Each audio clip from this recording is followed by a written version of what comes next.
एक बार भगवान गौतम बुद्ध अपने शिष्यों के साथ किसी पर्वतीय स्थल पर ठहरे थे। शाम के समय वह अपने एक शिष्य के साथ भ्रमण के लिए निकले। दोनों प्रकृति के मोहक दृश्य का आनंद ले रहे थे।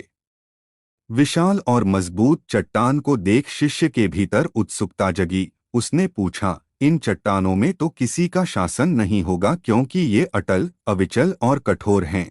शिष्य की बात सुनकर बुद्ध बोले कि नहीं, इन शक्तिशाली चट्टानों पर भी किसी का शासन है। लोहे के प्रहार से इन चट्टानों के भी टुकड़े टुकड़े हो जाते हैं। इस पर शिष्य बोला, तब तो लोहा सर्वशक्तिशाली हुआ। बुद्ध मुस्कराए और बोले, नहीं, अग्नि अपने ताप से लोहे का रूप परिवर्तित कर सकती है। उन्हें धैर्यपूर्वक सुन रहा शिष्य बोला, इसका मतलब अग्नि सबसे शक्तिवान है। बुद्ध ने फिर उसी भाव से उत्तर दिया, नहीं, जल अग्नि की उष्णता को शीतलता में परिवर्तित कर देता है तथा अग्नि को शांत कर देता है।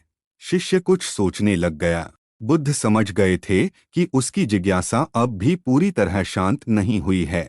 शिष्य ने फिर सवाल किया, आखिर जल पर किसका शासन है? भगवान बुद्ध ने उत्तर दिया, वायु का। वायु का वेग जल की दिशा को बदल देता है। शिष्य कुछ कहता इससे पहले ही बुद्ध ने कहा कि अब तुम कहोगे पवन सबसे शक्तिशाली हुआ। नहीं, पवन सबसे शक्तिशाली नहीं है। सबसे शक्तिशाली है मनुष्य की संकल्प शक्ति, क्योंकि इसी से पृथ्वी, जल, वायु, अग्नि इत्यादि को नियंत्रित किया जा सकता है।